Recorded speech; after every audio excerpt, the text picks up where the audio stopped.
All right. Well, welcome everyone to Hype Me Up, an intro to self-love. I am Dr. Nicole Kamack. I am a licensed clinical psychologist, and I am the president and CEO of Black Mental Wellness. And we are happy to have you all join us today. This program is really the brainchild of one of our mentees. So Black Mental Wellness has a mentorship program where we work with students and both undergrad, graduate students, students in transition who have an interest in a mental health or behavioral health field. And our students came together to pull this program together in terms of the idea, the speakers, the activities. They're leading all of it today, and we are so proud of them. So we hope that you are ready to learn about some ways to practice self-love. And I hope you enjoy. So I'll hand it over to you, Brianna. Thank you, Dr. Kamek, for that warm welcome. I am Brianna Jackson, and I am an intern of Black Mental Wellness. I have been a part of Black Mental Wellness for the past 2 years, and let me say it has been such a great experience. Dr. Kamek has been so supportive. The Black Mental Wellness staff and the other interns and mentees have been so supportive and helped me pull an idea and create life from it. So while we are having this conference, I want everyone to be their full authentic selves. I want you to be able to use your voice and inspire to help others and create an environment where maybe someone can learn something from you today. We will start off with an icebreaker. Please feel free to respond in the chat or take your mics off and use your voice.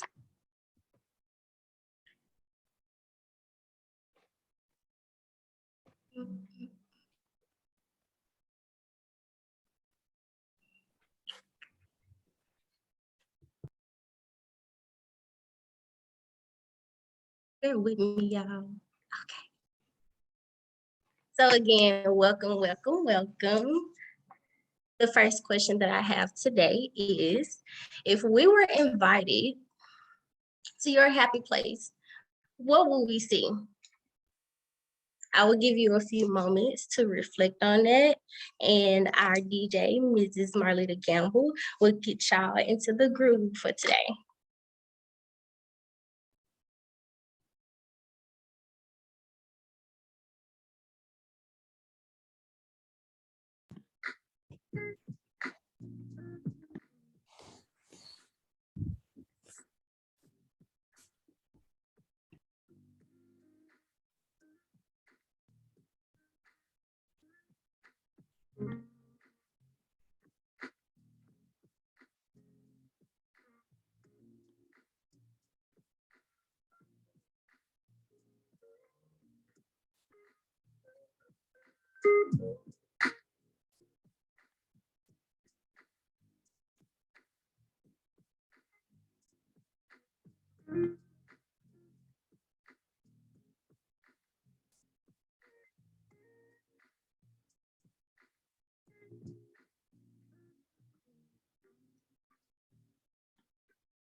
Thank you for the tunes, Miss Marlita. Would anyone like to share? I can share mine. Oh, it's definitely the mountains. So I like any time of the day. It can be sunset, during the day, nightfall. I just think that it's very relaxing and peaceful. You know, just not even talking, just letting nature just do its thing. It's just very peaceful to me. I agree. I used to be so scared of the woods, going through trees and everything. But now as I've traveled more, I realize so much life, so much beauty in it.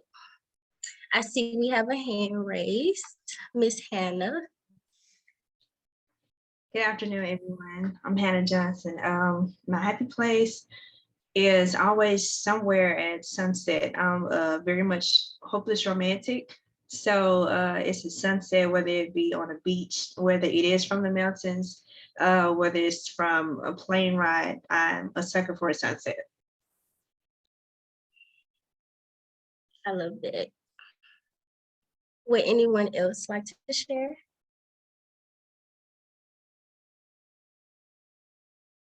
I see we have a few comments. I'm happy to share. Okay. Hi, everyone. I'm Courtney. I put some of this in the chat already, but my happy place would be a place or a state of being where I was free from stress. I feel like stress has been unescapable in a lot of ways, from the gray weather to student loan debt. So my happy place would be the opposite of those things. So nice weather, the sun shining today, not having to worry about bills, and just, I'm a very social being. So I love being around other people as well. I heard that. I know sometimes we can get so consumed by everyday life. So taking a moment to either to envision it, they can all make the difference between the stress and the being in the moment. We have one more question.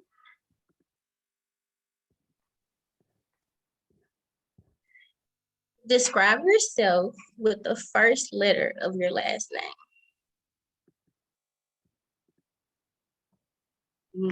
Gotcha with that one.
Thank you, thank you.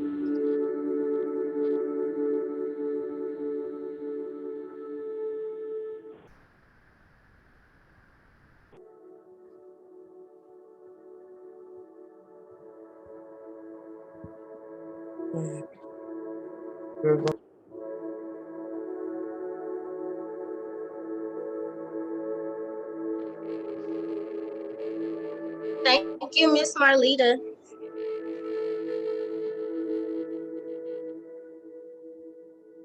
I'm really loving your music, by the way.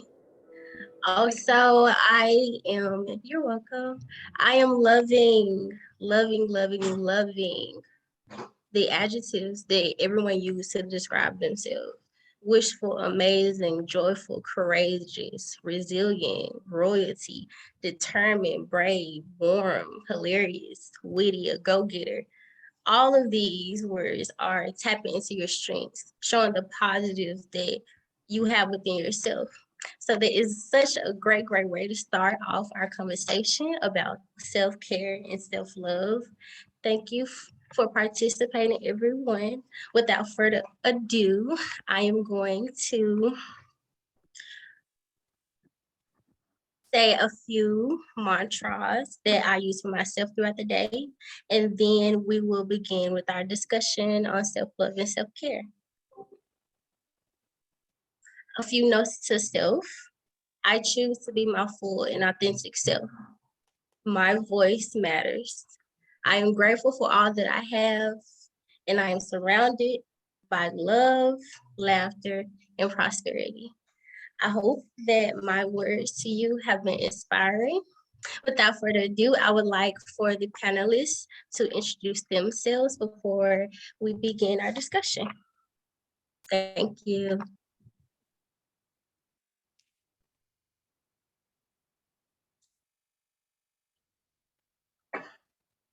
Hi, good afternoon. Hopefully everyone can hear me. My name's Denell Petgrave. I'm a psychologist by training. I'm also assistant professor over at The Ohio State University. Looking forward to getting to talk with you all about self-love, self-care, self-compassion, all the good stuff. My interests include Black health, as well as anti-stigma, anti-racism. I also have interest in social determinants of health. Largely my role, I'm largely involved in clinical services, but I'm also involved in educational services as well as research.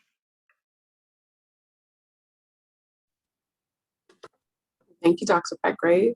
I am Shirai Bradshaw. I'm a licensed marriage and family therapist. I'm also a mentor with Black Mental Wellness. I am also the owner of Our Inner Journey, which is a mental health and wellness practice in Washington, D.C. I work with individuals that are ready to make that change and ready to push in and push into that fire and unlearn and learn new things that will help them grow them, heal them, and let them thrive. And so I am so happy and honored to be here today. Thank you, Black Mental Wellness, and thank you, Brianna.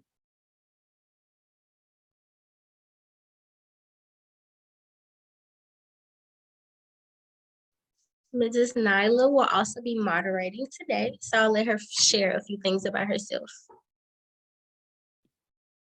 Good afternoon, everyone. My name is Nyla Williams. I am currently a Black Mental Wellness Ambassador. I've been an ambassador and working with them for about 2 years now, and I am an alumna of Robert Morris University. I have a degree in psychology and education, and I currently work as an applied behavioral analysis therapist in Pittsburgh.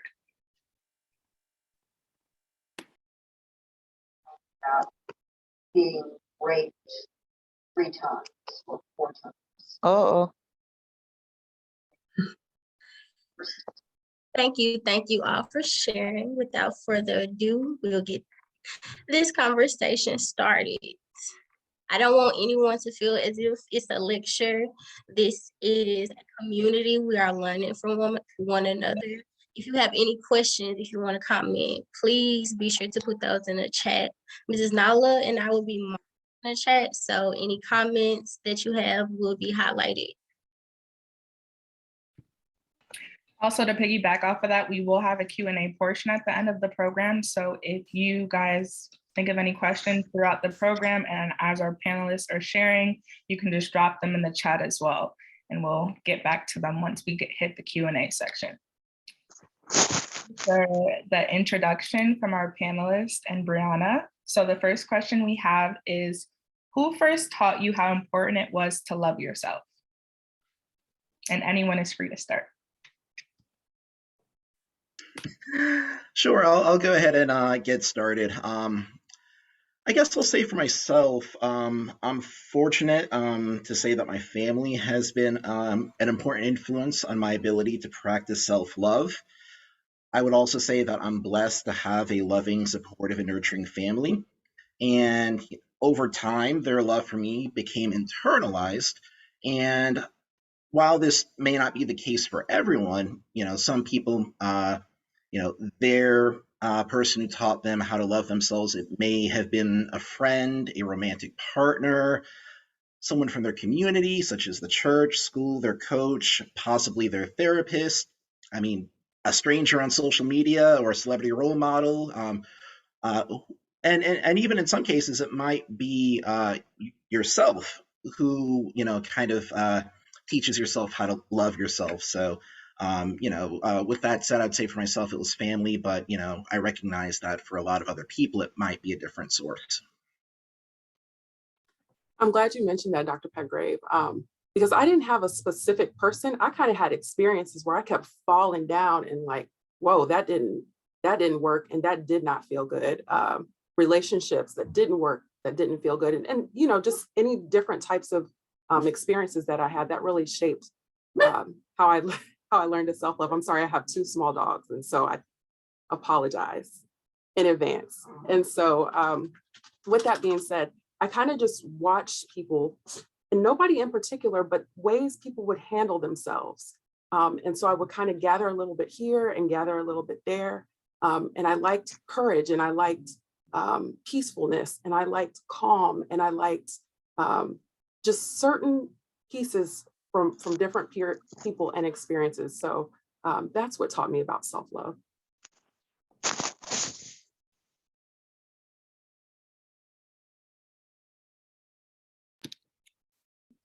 Jeremiah, would you like to answer? My bad, everybody. I did miss my cue, so I'll go ahead and do that. My name is Jeremiah Griffin. I am a Black mental wellness mentee. I'm Miss Dr. K-Mac's mentee. I am currently in a bachelor's program for psychology, married, children, so glad to be here. So to answer that question, I think the first person that taught me about self-love was actually my mentor in college, my first college I went to. I would say he's the best description I can say. He is a very outgoing Q dog. Okay, so he has his fraternities. He's Omega Psi Phi Fraternity Incorporated. First person that really taught me about self-love, like just seeing him in action and seeing what he's doing, and also having talks with him. I didn't get that with my family, really. But yeah, I would say he did, like, just showing me, if you want to get something, go get it, or, spend time with certain people or going places. So yeah. Thank you all for those thoughtful answers. I kind of seen a theme of a mix of mentors and family members and everything. I think it is important to kind of be introduced, not only taught self-love, regardless of the age, because a lot of us, I feel like, don't really even comprehend what that is until we get into our adult years. And that's something that I feel like I'm going through now in my 20s. So the next question we have is, how would you define self-love or self-care? Go ahead. Oh, go ahead. You sure? I'll take, okay. I would define self-love first as knowledge and awareness of self. And then I would define self-care as the actions and the doing that helps us gain that knowledge. That's where I would start.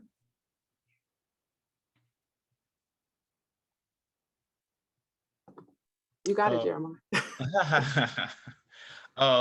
My definition would be like being intentional about what you do and who surrounds you. That's ultimately going to take care of yourself. no matter what it is, it can be a variety of things. It doesn't have to be the common thing that people do to take care of themselves. One thing for me, I don't know if I have any basketball lovers on here. Like, I could just wake up and just like, hey, I'm going to the basketball gym and just shoot around by myself. And that calms me down, even if I have like a lot of stress on my mind. Definitely helps me. I would say for myself, like as I'm thinking about this, one of the things that comes to mind is this idea that I think everybody on the call and everybody who may listen to this in the future, I think we can all agree that being human is hard, right? I think we can also all agree that life is hard.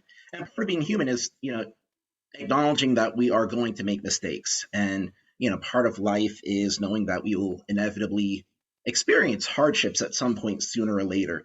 You can think in your head, how many of you have experienced things like rejection, failure, betrayal, trauma, sickness, disease, death of loved ones, injustice, changes in our body as we get older, even COVID-19 and racism. I guess as I'm thinking about these kinds of things, I think that, we can kind of respond in one of two ways. One is we can be critical and harsh toward ourselves, or the alternative is we can respond with kindness and direct that inward on ourselves.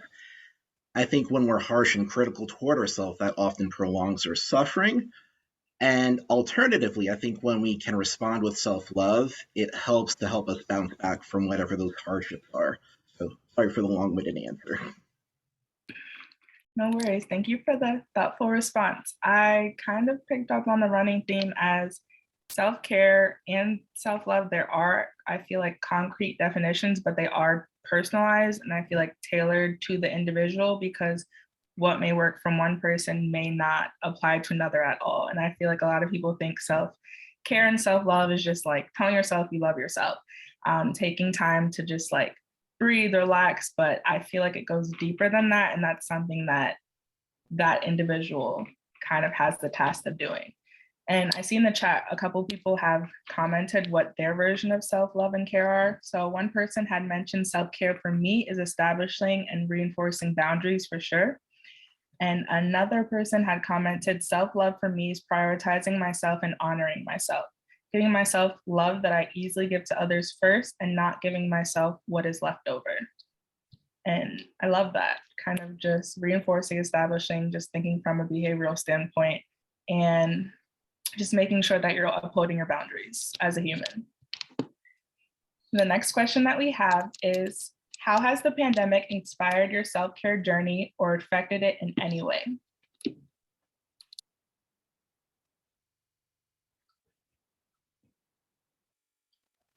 I would say for myself, I wouldn't necessarily say that the pandemic put me on like a self-care journey in like a formal sense.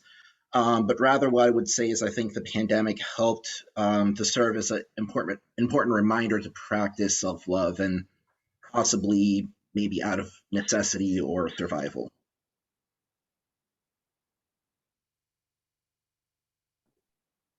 I know with me, I've kind of been on a self-love journey for a while, but with being in the pandemic, it allowed other people to really kind of bring their journey to the forefront. And so it became more of a collective thing. It's something that we all were able to talk about, like, especially during work, kind of checking in with everybody. How's everybody doing? How's your mental health? Do you need to take a break? Do you need to take a lunch? Did you get some rest? And so it kind of brought our self-care journey into the conversation more mainstream. And that was really, really helpful. And just kind of giving some tips and giving grace and reminding myself to have grace and reminding others to have grace for themselves as well. So that's what it kind of kicked up for myself. I would say for me, the pandemic pushed me to find creative ways or using small pieces of time to take care of myself. Like I said, I'm married, I have kids, so we're trying to stay safe by not going out in the public too long. You hear it? We're staying Good, home. I still ain't hearing that. Hopefully I'm plugged in the right thing. So, just taking time, just like, okay, they're taking a nap. Let me go do this. Or, my wife is doing something. Let me step away and do something. And just creative ways, or picking up books that I haven't read, just pushing me like, hey, you need to get back to reading this because it was really doing a good thing within you, which, I just project that to other people. So creative ways, the pandemic taught me creative ways to take care of myself.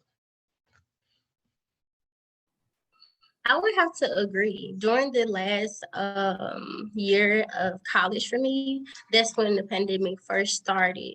I realized now it is a time that you should put your self as a priority. Things can change. Things can happen out of nowhere, and life is uncertain. So making sure that you are paying attention to your needs and your wants is very important. Like Jeremiah, I found something to do now that I had time. I couldn't readily walk into a restaurant or go to the theme park like I could have at first. So let's find something to do out in nature. Let me pick up a book. Let me go to the dance studio when it did eventually finally come open. Let me go to the gym and actually focus on my physical health for a second. So I really love that you all shared your experience with it. Can I say one quick thing before we transition? I assume a lot of people on the call are either mental health professionals or aspiring mental health professionals. But in my observation, I would say I feel like a lot of health professionals tend to be really poor at practicing self-care. I mean, I hear so many stories about, people just seeing client or patient one after another, and they haven't gone to the bathroom all day, they haven't eaten all day. And I think, kind of a running theme is kind of hitting the pause button, just saying, I need to eat. Like, you wouldn't tell your patients, to not go the whole day without using the bathroom. So why should we, So I think it's more about, kind of, you know, living by, what we preach to our patients. Thank you for that response. Our next question is, how has social media impacted the nature of self-love?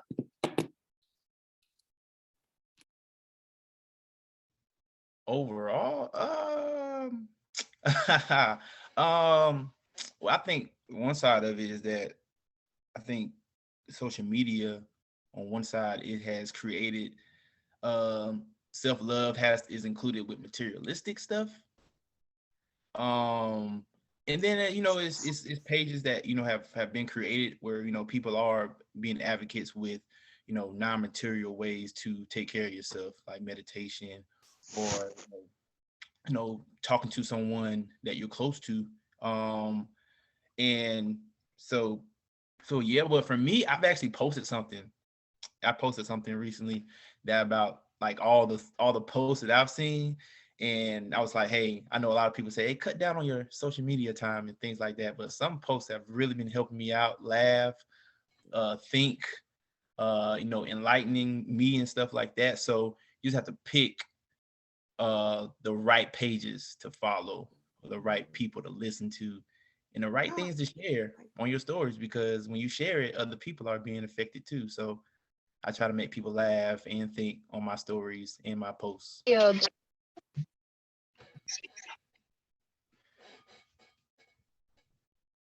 And then you can see how many people are on there. I would second what Jeremiah said. I mean, I think it really depends on what you use it for. I mean, there's a lot of really good and helpful information out there on social media, and a lot of, professionals using it to kind of get their information out to the public. And I think at the same time, social media kind of has this other side where it can cause harm if we're not careful about it too. So I think it really just boils down to how you use it. I have to say, there was a moment when I think it was during the pandemic where everybody was really promoting self-care, and everybody had plants, and they had these beautiful plants and growing these plants, and I could not keep a plant alive. And it was so painful. And I was just like, okay, wait a minute, let me show myself some grace. Because I was trying, you guys, I really was. I really, really was. But it's, I had to make sure I got to find what works for me. that's not my ministry this season. I get it. And I'm okay with that. I had to move on to something else, go take a walk outside. But I, like somebody just said, I do not have a green thumb. And so, finding what works for you. But it did help create more conversations and more ideas of what you can do. But yes, definitely curating your timeline is very, very important to your self-love and self-care. Seriously.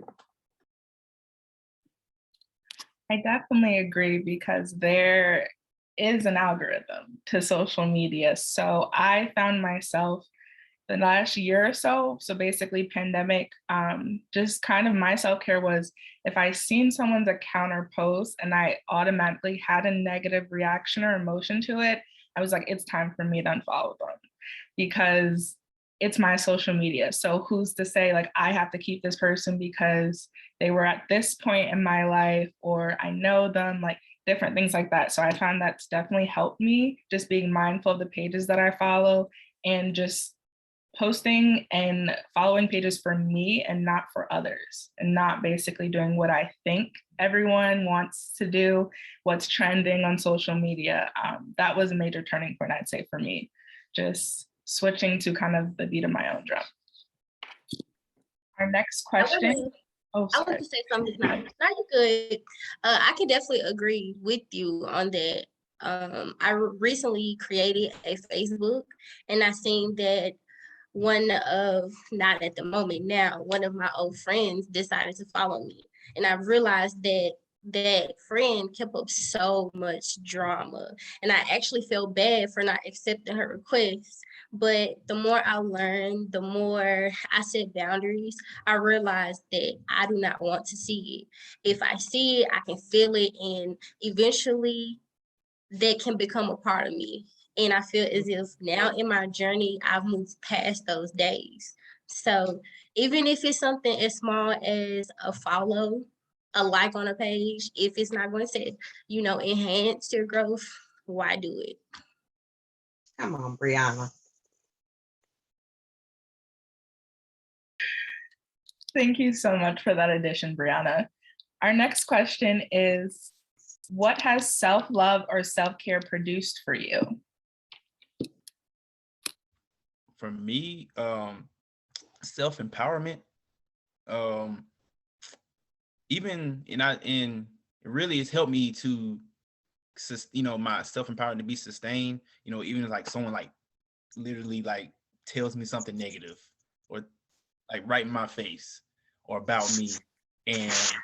And because I'm so like strong within myself and I learned more about myself and I found what works for me to keep moving forward strong into my goals, I was like, okay, I take it with a grain of salt and I take what I need to grow from that moment. So yeah, empowerment. I gotta say, it's really helped with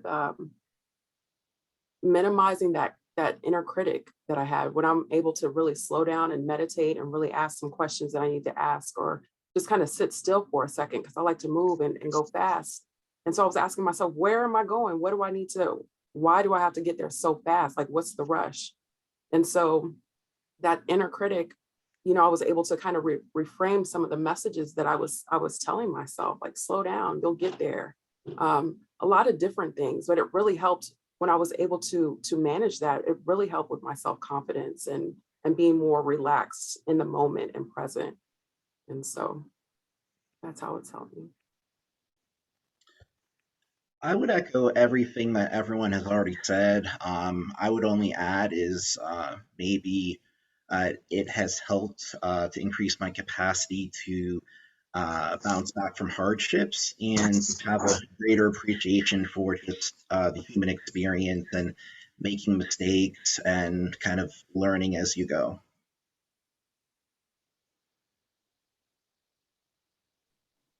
I love that we're touching base on this, which brings me to our next question. What challenges do you all encounter or know that people encounter when it comes to learning themselves or learning to love themselves?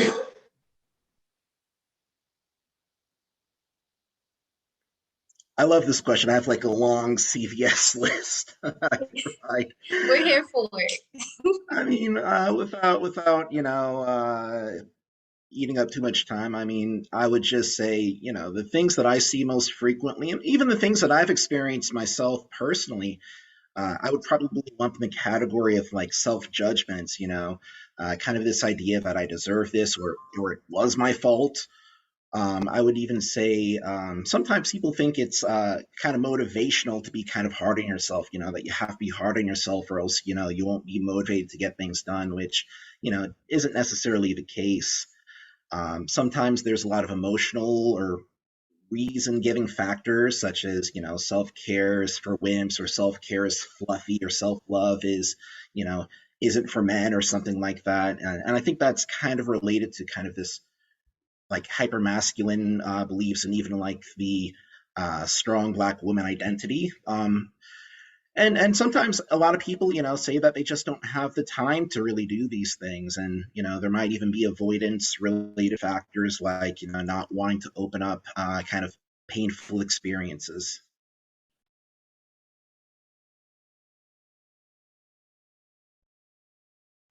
I would say a challenge, which I'm glad you brought up about when it comes to men. Um, yeah, so I think a challenge for men, and then I'll generalize it. Like for men, is that it looks this it demasculates you or it makes you unattractive.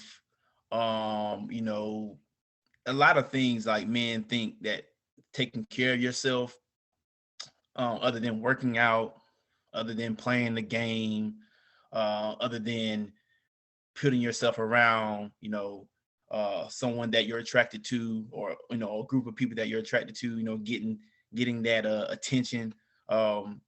It's really not true. Like, and then once I learned that what works for me works for me, and I don't really care what you think about it. You can say you don't like it, and I'll still tell you how beneficial it is. And then I'll just let you, maybe use it, maybe not use it. But now what works for me, and what you think is really not gonna affect what I do personally. But I think like overall, like a challenge is this: like people try to like put an identity on you.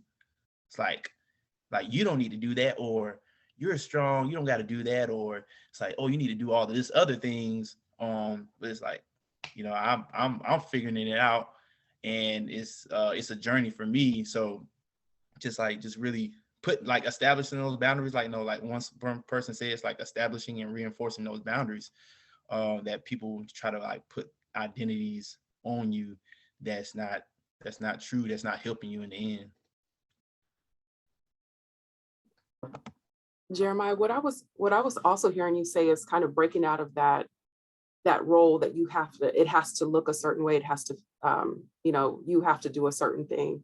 And I kind of see that with a lot of beginners that I've talked to, even with myself, that self-care has to look a certain way, and really being okay with breaking those comfort zones. Like I really was just like, I really want to just lay out in the grass, but I don't know that my hair, I don't know about all that. I'm not trying to get anything in my hair. I just wash my, stuff like that. So getting past what's been comfortable for you, and just taking that leap and taking that risk. Also time is finding that time to actually do it, and all the obstacles with finding time. Life is so busy, but timing.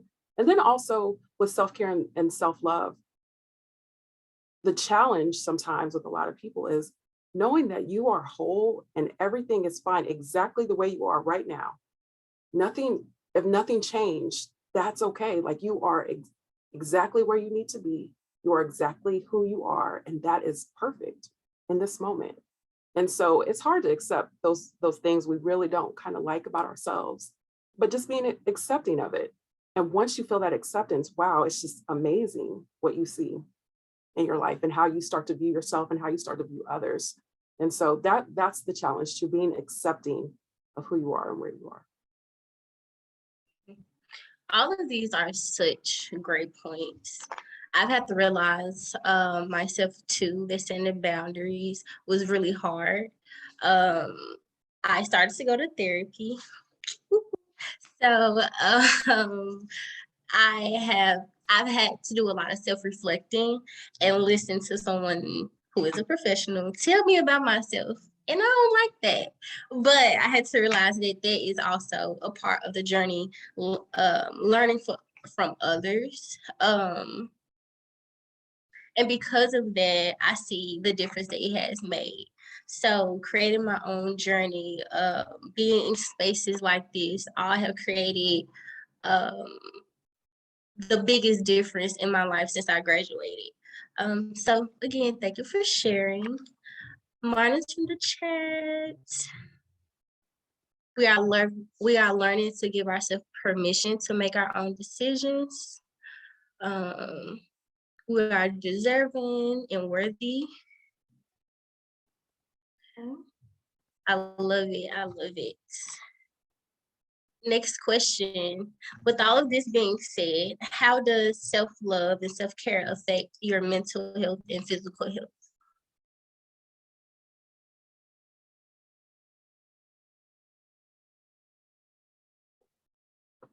I can say it's really affected my mental health by, I'm telling you, grace. I used to be really, really hard on myself. And that was just a learned behavior from when I was really, really little. But giving myself grace and being curious of why I do the things I do in a gentle way, that has been really helpful. Giving myself grace. And I used to be incredibly anxious as well. And so mindfulness meditation, and Jeremiah, you were talking about that before. I mean, when we were all kind of meeting together, mindfulness meditation has been amazing and life-changing for me as well. So it's helped me slow down a lot, slow my mind down as well too.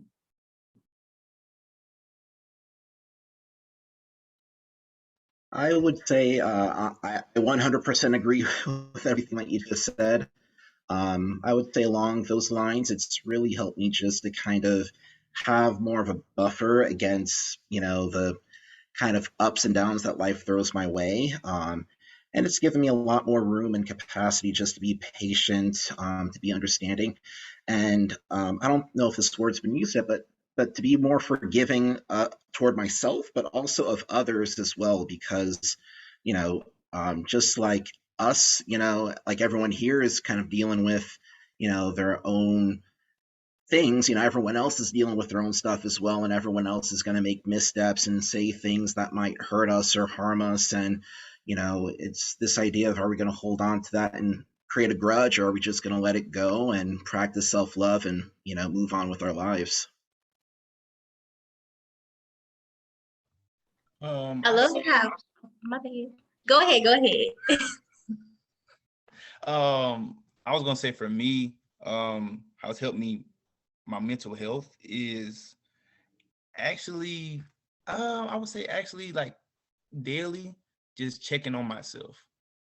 Just daily checking on myself, and I know like later on I'll share about a resource that's helped me. Like it'll actually like you can give like how you're feeling throughout the week, and it'll grade what your mental health is. And so even in moments when I'm interacting with someone, like I'm still like kind of, I'm breathing, I'm still checking on myself to make sure like, okay, is your body language changing? It's like, okay, do you need to take a pause right in that moment to calm down, or to not think about something negative, or don't get ahead of yourself. And like physically, I think I'm glowing, I ain't gonna lie. I used that word in the chat. I said like, that was the only word that came up. I think I'm glowing. You okay? I think my skin is glowing more. My smile is glowing more. Even my hair on my face, I feel like it's all glowing.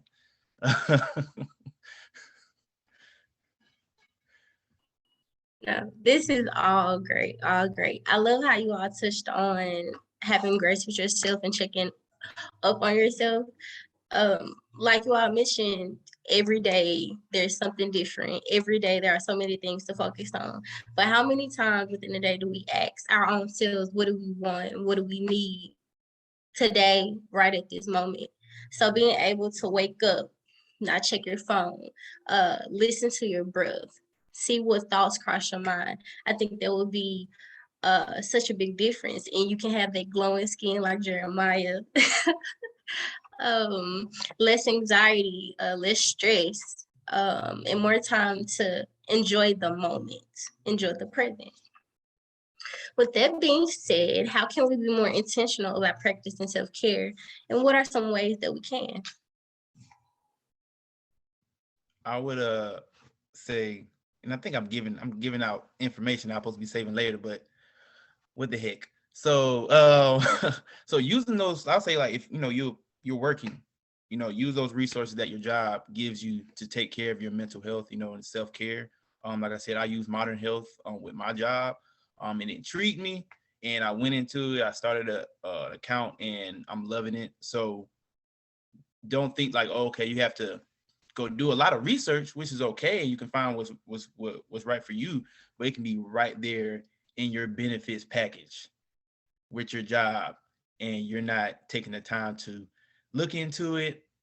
Just take advantage of that resource. So don't ignore it with your job, because jobs are seeing how significant their employees' mental health is to be productive on the floor. So I say use it, don't ignore it.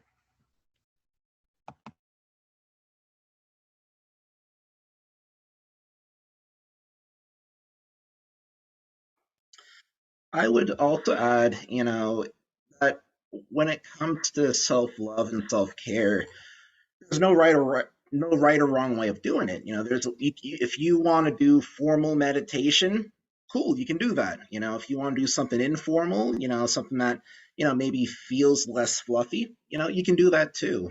It can also mean just taking care of your physical health. If you notice that you have a job where you're mostly sitting down all day, try to get up and walk around and get back into your body a little bit. Try to drink water, try and get as much sleep as you can.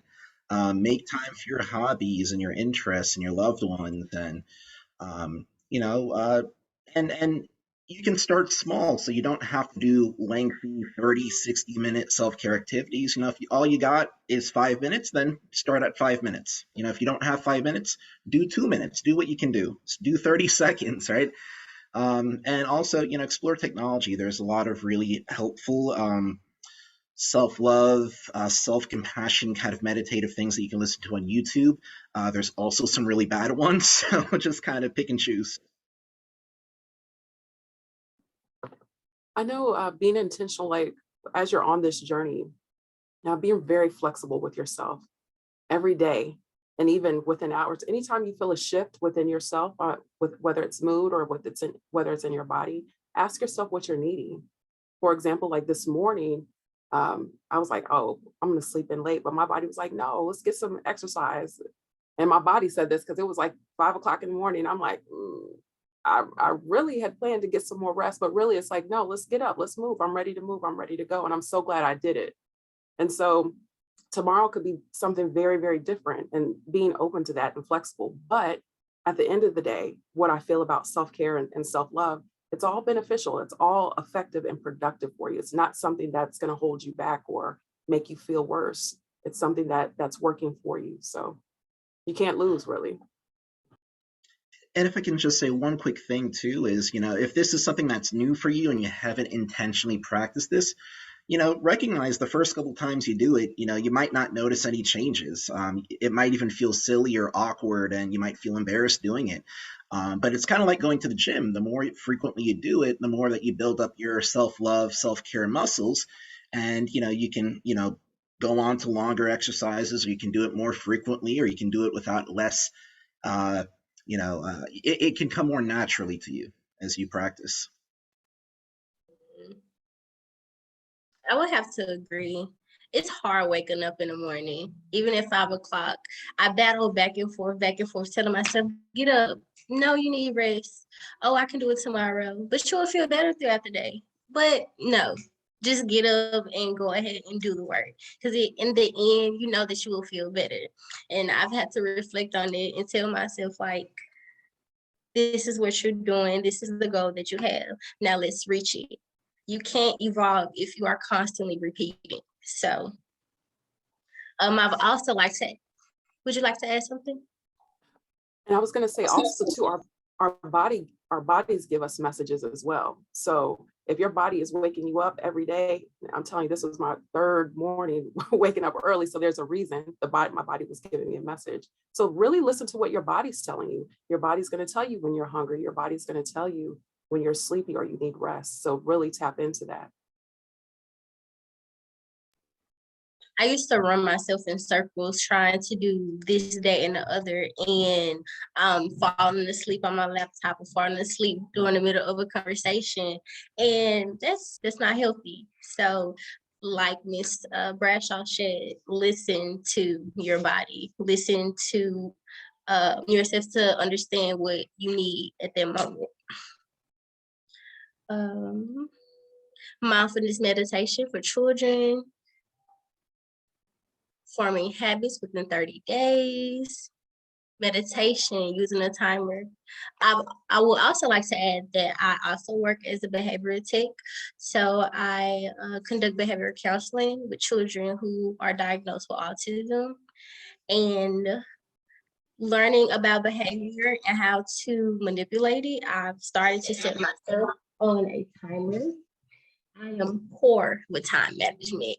So learning how to maximize the time that I do have productively helps me to be able to get things done. So I won't ruminate about having this amount of space for it and then beating myself up later because I didn't get to it. I believe we have time for one more question. How can parents prioritize their self-care? I know that, like Dr. Petgrave said earlier, life is a lot. Being a human is a lot. So adding another human or humans that you are responsible for is a lot. So how can parents prioritize their self-care?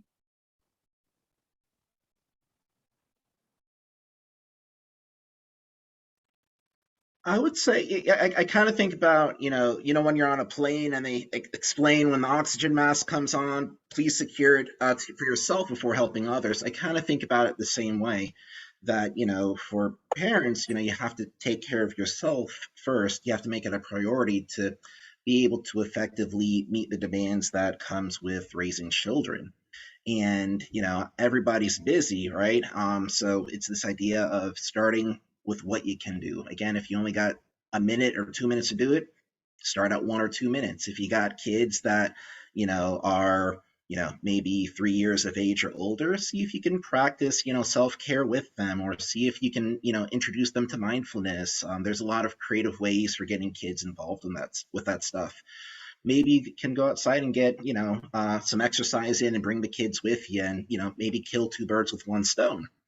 Or look for ways in which you can build it into your normal routine, such as just kind of maybe engaging in positive self-affirmations while you're in the shower, or while you're kind of cooking a meal, or on the drive to work, or wherever you're going.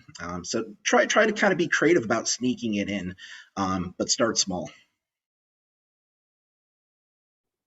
I saw in the chat where Ariel said that she has a 1-year-old, and so she has to start her day a little bit earlier to pour into herself. And that's exactly what I was going to say.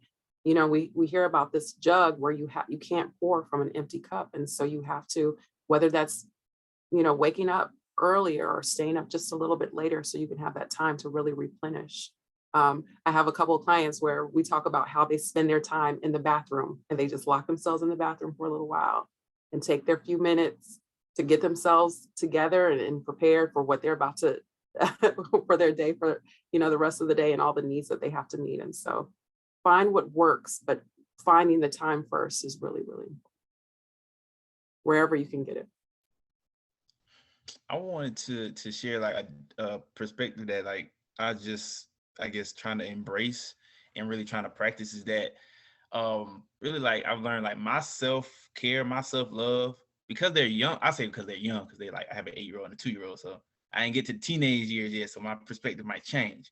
Because they're so young, I'm starting to believe that my self-care, my self-love includes them when it comes to like spending time with them, because I could get away too much to the point where I'm like kind of drifting away from, my connection with my children. So it's like, okay, my son want to run around and jump around and stuff like that, instead of thinking like, man, I need to get away and to get relaxed. Like, let me participate, with what he's doing, and realize like, man, it's bringing me so much joy right now, having fun with him. And even my daughter, like questions that she may have. And I'm just like, man, it's a lot of questions you're giving daddy right now. But just like, you know what? I'm gonna answer that silly question and just see how much joy it brings me, and laughter, and just like curiosity with her. So I think like sometimes you do as parents, yes, giving yourself time and finding those different ways to be to yourself and to recharge, and also be conscious of those moments when you need to participate with your children, because you do love them so much, and by showing them how much you love them, it actually and bring you, like, strengthen you even more, like, even when you're busy. So that's my take. Do you know how much of a game changer that would have been if my parents, I understand that they were busy, but if my parents would have brought me into their self-love or self-care journey, that would have been a game changer. So teaching them young and early, that would have been a beautiful thing. Beautiful thing. I agree. Like Dr. Kamak mentioned in the chat, it's important that you model self-care for your children. The more they see you take time for yourself, they will also learn.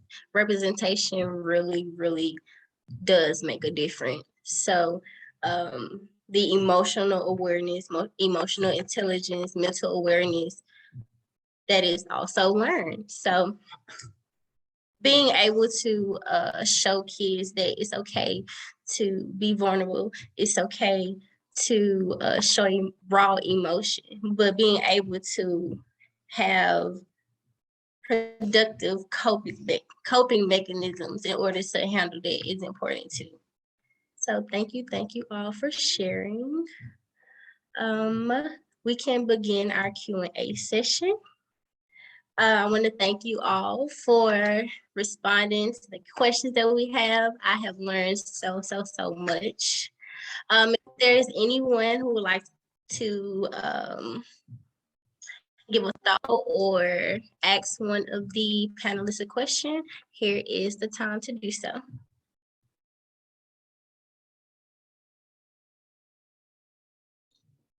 All right, I have a question for whomever wants to answer. Just a tiny bit of background. I began my self-care and self-love, just self-awareness journey well into last year.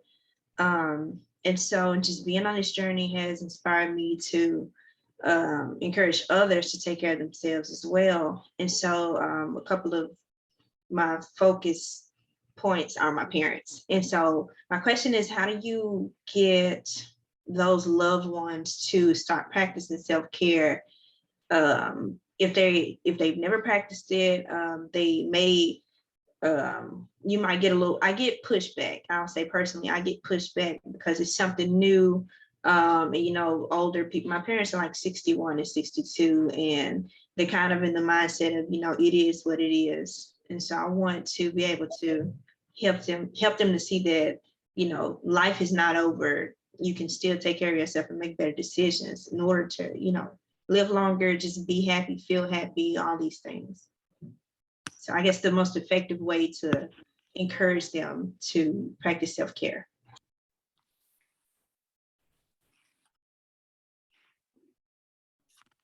I think one way to encourage them, well, first, by you being an example of your journey and kind of sharing your journey with them, but then also asking them, what is it that they really like to do? And getting them connected and with what it is that they like to do, what brings them peace, what brings them connectiveness to themselves, to their spirit. And just kind of ask them those questions to kind of bring into remembrance what feels good for them, what brings them relaxation. Ask them, when have they felt their healthiest? When have they felt their most peaceful? Really asking some good questions to kind of have them reflect, not necessarily even answer at that moment, just really reflect on, when they were at their, I'm not saying that they're not at their healthiest now, but, those times when it has felt good for them, when they were able to feel relaxed and at peace. Thank you.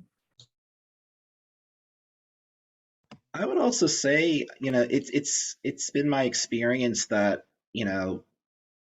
I can't think of a single person who has not done something in service of self-love or self-care. They may just not realize it, or they may not just label it as such. So I think, to expand on what was said previously, is kind of this idea of, noticing and observing, when do they seem to be thriving the most? What kind of, makes them feel like that they are their most vital selves? Maybe it's when they're listening to music, or maybe it's, when family is around or something like that. And, can we try to do more of those experiences that, just kind of naturally occur? And also, I think for a lot of people, when they kind of think about like self-care, one of the barriers is they feel like it's going to be a lot of work. So anything that we can do to try to minimize the amount of effort that people need to take to do it, I think the better.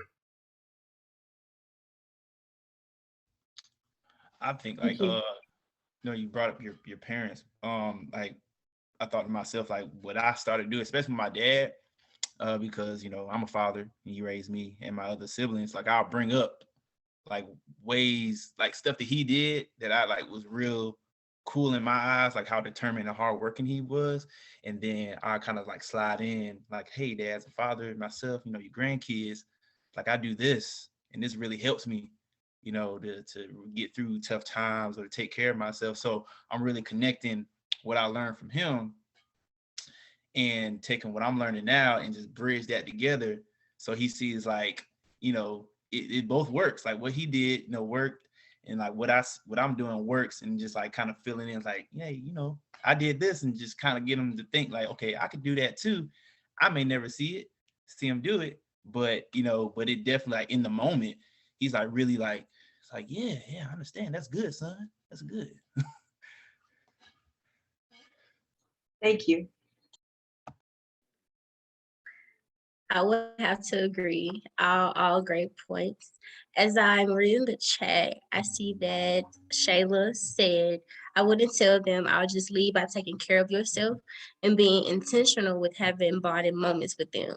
Listening to them, to tell their experience in life. Active listening is so important because a lot of times they weren't heard. And a transparent moment. I've had those with my mom as well. And I realized that she needs someone to listen to, someone that she can be open with. And I know that she didn't have that before. Now that I'm learning more about the field, I'm engaging with people who have been there, done that, and have seen it through. I'm learning a lot. And like we've mentioned earlier, modeling is very important, whether it's a parent, an adult, a child, sister, whomever. Modeling is very, very important. And I see that me being on my journey to optimal wellness, I see that she has taken her mental health into concern. She has opened up to doing yoga with me. She has opened up more by sharing some of her experience, some of her feelings. And that was something that was so hard to get out of her. Because like Ms. Hannah mentioned, there's so much pushback from people who were born in that era. Ain't nothing wrong with me. I'm fine. I'm okay. That's just life. Like, it's not, sis. It's not. Like, it's okay to not be okay, but we don't want to not be okay forever. Actually doing what's needed to take care of ourselves is very, very important, whether it's challenging at the moment or not. Eventually you will reach that place where you have grown and you have transformed.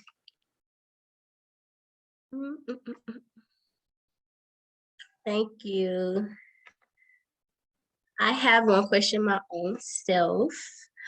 When considering self-love and self-care, How important is it for us to consider our own love language?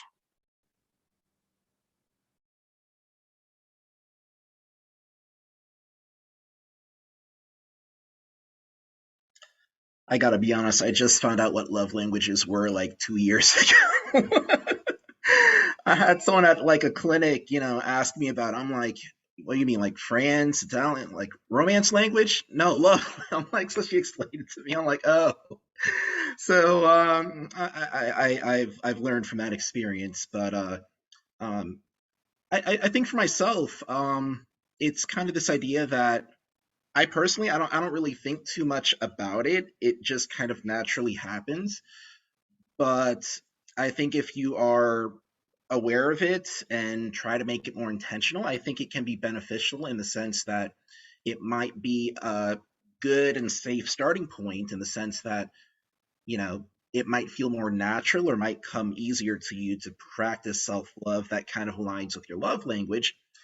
Alternatively, I think that it can also be kind of limiting sometimes because, you might experience equal, if not more, benefits from kind of branching out of your specific love language and experimenting with other strategies.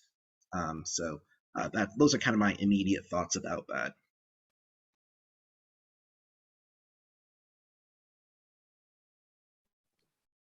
So like for me, I was introduced to the love language when me and my wife took premarital counseling. And even then, I still took years for me to like, and my wife to like really know like what our love language was. So I would say like considering your love language, it can be tricky because it's introduced like to like, you and your significant other, like, hey, your love language is this and their love language is that. So, they have to give it to you, blah, blah, blah, versus vice versa. But I think like yourself, man, I think like considering your love language, you, I guess like don't show yourself grace. I think like, like Mr. Bradshaw said, like show yourself grace that someone may not. Now you may not be giving. It's hard like by yourself. I ain't gonna lie. Like, yeah, I'm still figuring it out. How about that? No, I agree. I recently just learned about the whole love languages. And once I learned more about behavioral therapy and everything, it kind of gave me a better understanding of love languages. So I started to realize that I like helping people. I like doing tasks that could help eliminate the stress from someone else and what they have to do. So acts of service. I love giving verbal praise. Like, great job. I love that you did that. I love how you did that. And I realized in turn that I like that as well. I'm not a materialistic person, but boy, if you give me a handmade card out of construction paper or something, I would just feel so loved, so cared about. See what the chat has to say. You have to know your love language because you'll express yours in a relationship and not really find out what your partner love language is. Very true. One question I see in the chat: in the industry that I work, time off isn't really a thing that we get much of, and self-care isn't a priority for the management team. What are some positive ways to push for those opportunities for myself and my workers?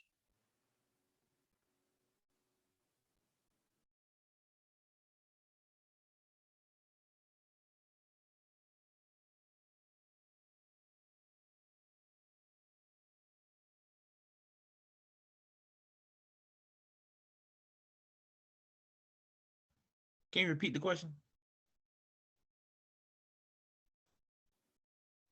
In the industry that I work, time off isn't really a thing we get much of, and self-care isn't a priority. So what are some positive ways to push for those opportunities for myself and my coworkers? How can we make self-care in the work industry important? How can we show up for ourselves and our coworkers?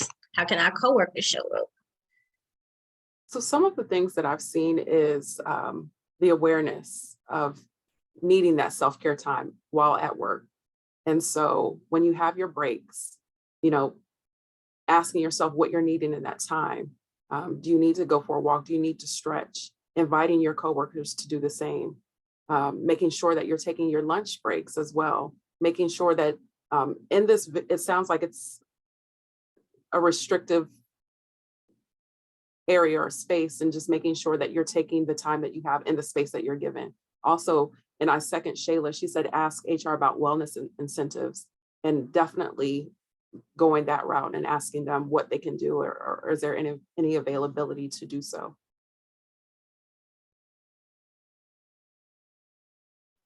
Thank you for sharing. Yeah. We had one more question. Did you have something to say? Oh no, no. I was just gonna say, all great points. You know, I think about controlling what you can control, and you know, if your management or the industry is kind of against self-care, I mean, you can talk with HR, but sometimes that can kind of be a slow uphill battle or downhill battle. I don't know which direction it might go in, but it's also this idea that, you know, if you need to, you know, take a pause and engage in some kind of self-care activity, you know, it might fall on you to find gaps and breaks to do that yourself. Thank you. Thank you for sharing. I noticed that one person in the audience had a question. Brianna, if you would like to share. Hi, I had my hand raised for a reply in reference to love language. It's kind of funny. My daughter, who is a undergrad psych major, mentioned love language test. And I found it so funny because she says to me in the car, "Mom, your love language is acts of service." And I was like, "Oh, okay, but that's interesting. That's actually yes, that's exactly it." So what I did is she sent me the test. I did the test. I asked my husband to do the test, and it was really interesting.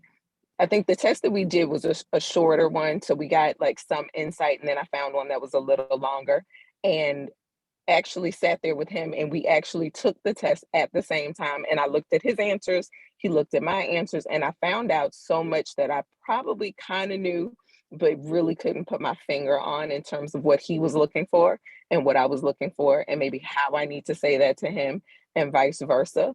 But even in terms of self-care, it allowed me to be able to say to him, okay, this is what I need, or this is what I'm looking for. And it also helped me clarify what it is that really fills my bucket, in terms of what I need to do for self-care. And so he laughed. I was like, I just need tea and, like baths. I just want tea and baths. He found that funny, but it really helped me clarify what things I enjoy and kind of how they feel me in the process.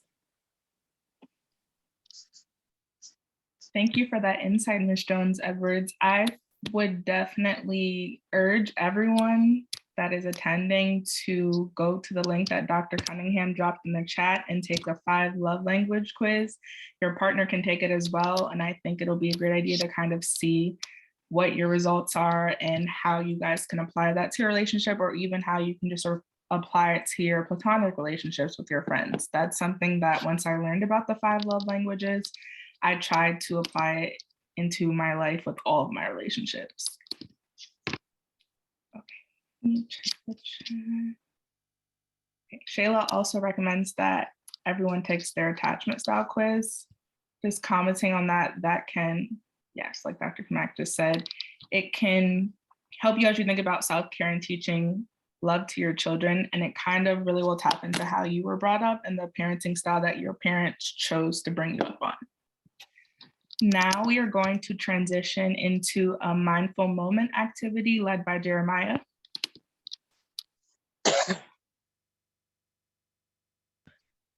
What's up, y'all?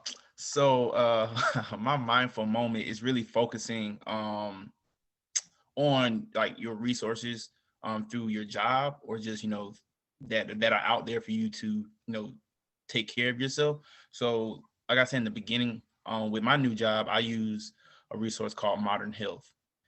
And I was going to show y'all like just quick.